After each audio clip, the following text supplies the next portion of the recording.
What's up, YouTube? This is Too Raw for TV. Just as we're coming off of the shock of the passing of legendary baseball player slash civil rights activist Hank Aaron at age 86, comes the news that longtime CNN host Larry King has passed away at the age of 87. At the time of the article's writing, there was no immediate cause of death, but subsequently I have done some reading and found out that he died of complications of COVID. Um, he had been hospitalized since early January with symptoms of COVID.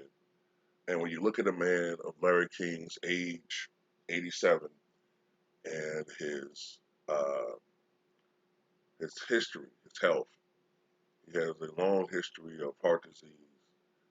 He suffered a stroke, I believe, a couple of years ago. He's battled lung cancer.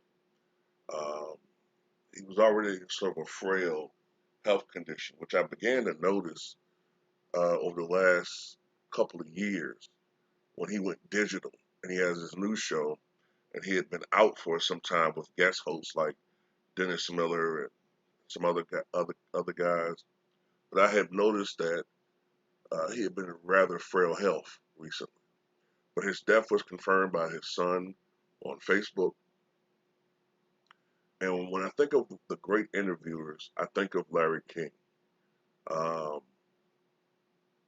he knew how to interview people without dominating or trying to be the smartest man in the room or trying to, uh, be the star of the interview. You know what I'm saying? He let the the interview, we, or the person being interviewed, be the focal point. That's what you should do.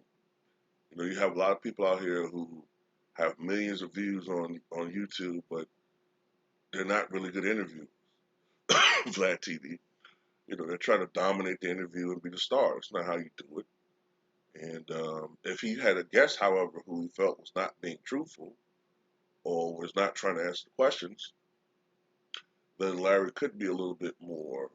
He could try to steer the, the person being interviewed into being more forthright with the questions or with their answers. Excuse me. He interviewed every president from Gerald Ford to Barack Obama.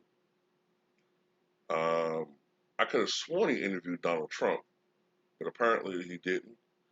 Um, I could have sworn he interviewed Donald Trump back when he was just a personality. But the interviews I remember the most of him when it comes to presidents is Nixon, because Nixon rarely gave personal interviews, but he was on Larry's show multiple times. Uh, in fact, the week that he suffered his stroke, Nixon, he was scheduled to appear on Larry King that Monday or Tuesday to promote his new book, which tended to be his final book. It's called Beyond Peace. But Larry King was such a star himself that he was caricatured. Um, Many might remember, Norm Macdonald did an impersonation or an impression of Larry King on Saturday Night Live. Um, you know, I think Kevin Nealon did a variation of him as well. He's one of those iconic individuals, man, with the suspenders and the glasses, the comb back hair.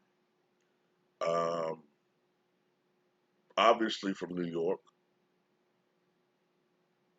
And,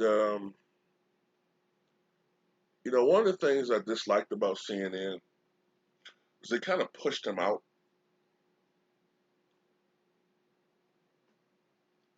because of his age. I think at the time they pushed him out, he was about 80 years old.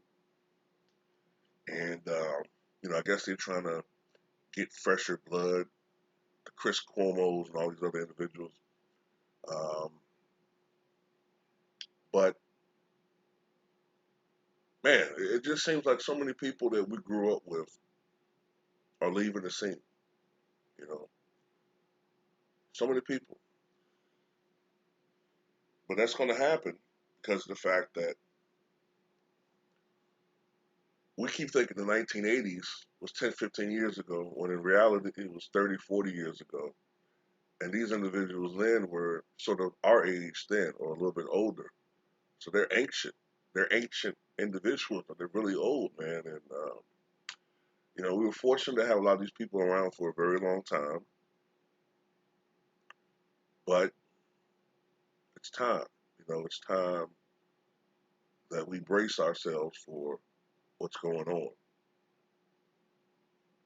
And we're going to lose a lot of them over the next couple of years. So rest in peace, Larry King.